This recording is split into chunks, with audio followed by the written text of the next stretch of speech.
En esta clase trabajaremos con las propiedades de los estados líquido, sólido y gaseoso, entendiendo cómo son su forma, su volumen y analizando algunos experimentos.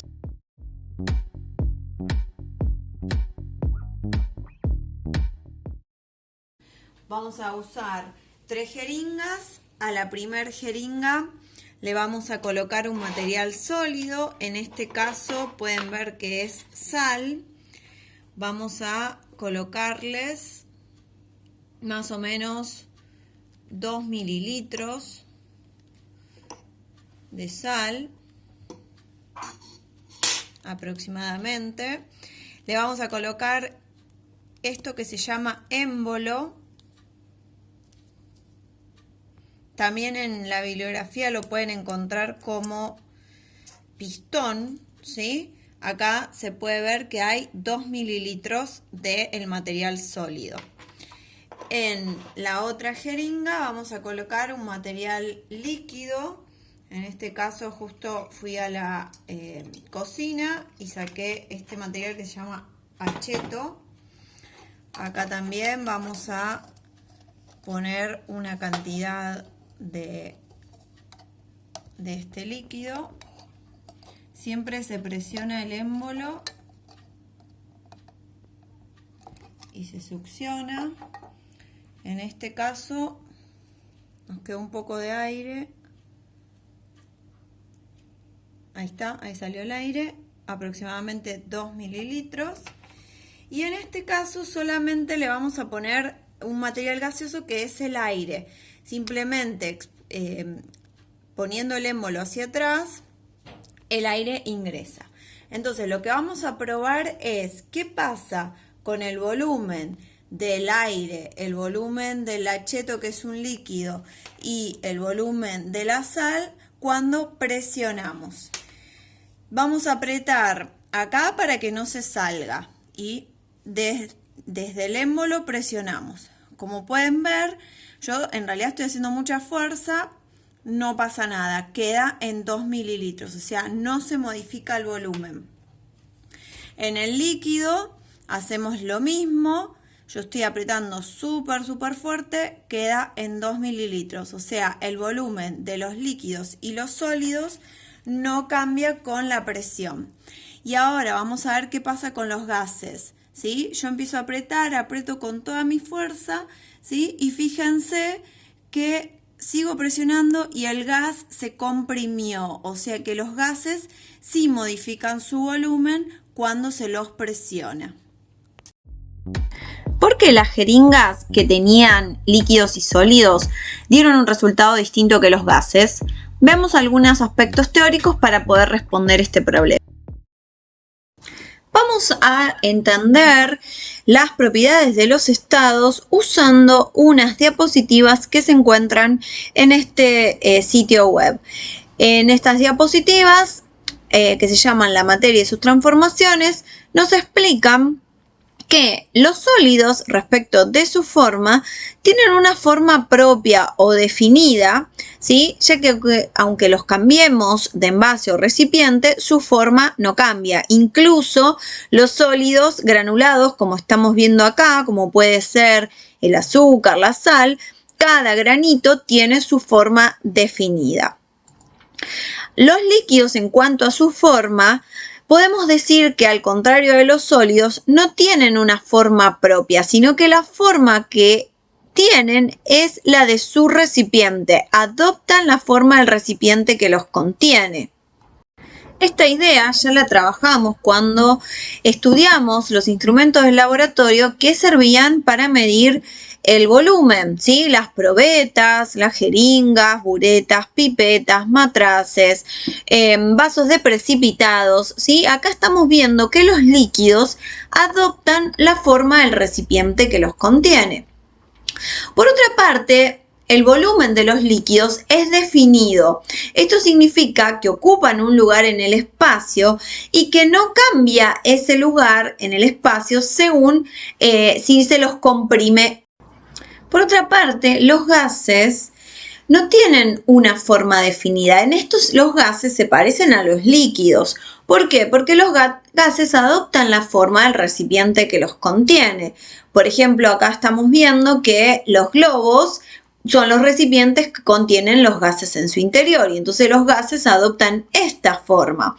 Por otra parte, en estas imágenes estamos viendo una particularidad que tienen los gases y también los líquidos es que pueden fluir.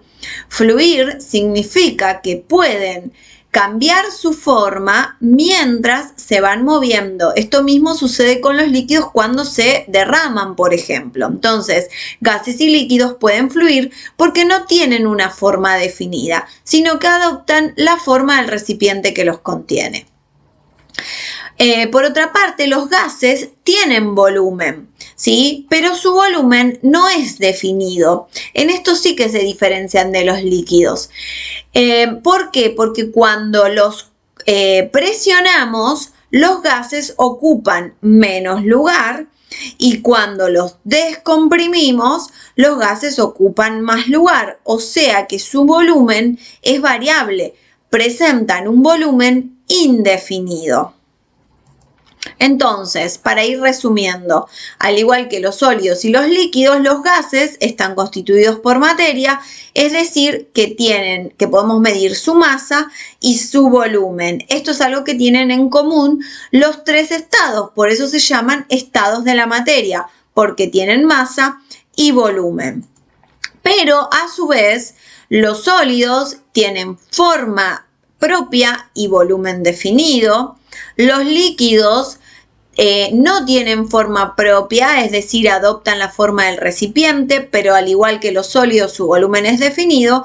Y los gases tampoco tienen forma propia, se adaptan a la del recipiente, pero su volumen, a diferencia de los líquidos y de los sólidos, es indefinido, es decir, lo podemos comprimir. Pero volvamos entonces al experimento que planteé al principio de este video, en donde tomaba una jeringa, se apretaba, primero se hacía ingresar el aire, después tapando la boquilla de la jeringa se apretaba el émbolo y se observaba lo que sucedía, ¿sí? Lo que observamos en los resultados es que cuando apretábamos la jeringa que tenía gases, el émbolo se dirigía hacia adelante, o sea, los gases ocupaban menos espacio, es decir, se comprimían. En cambio, los líquidos y los sólidos permanecían iguales. Acá lo que estamos viendo es que en el interior de esta jeringa hay aire.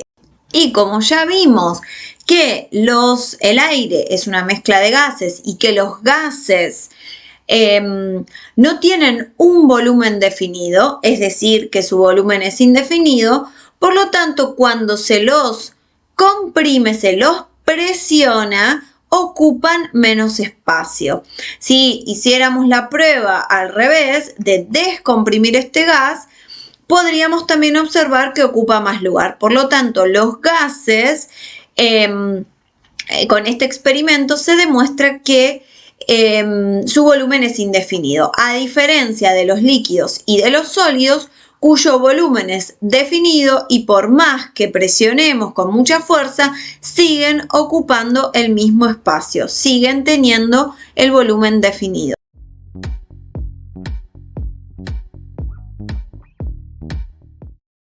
Bueno, ahora vamos a seguir probando qué pasa con el volumen de los gases con este dispositivo. Está formado por una botella que acá en rojo le señalé, hay un agujerito y puse un globo en el interior. Entonces, si yo soplo en el globo, pasa lo siguiente, sin apretar el agujerito.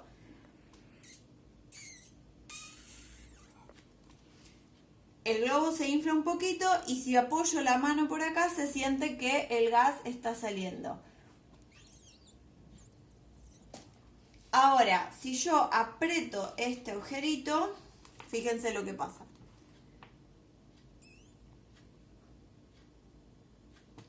O sea, no se logra inflar nada del globo. Ahora es el momento de preguntarnos por qué sucedió esto, es decir, por qué cuando el agujerito estaba destapado el globo se inflaba, pero cuando se tapaba el agujero el globo no se inflaba. Como ya sabemos, los gases ocupan lugar, o sea, tienen volumen. Por lo tanto, en el interior de esta botella hay gases. Cuando se sopla en este globo, los gases del globo empujan a los gases que están en el interior de la botella y como los gases además sabemos que pueden fluir, fluyen por este agujero.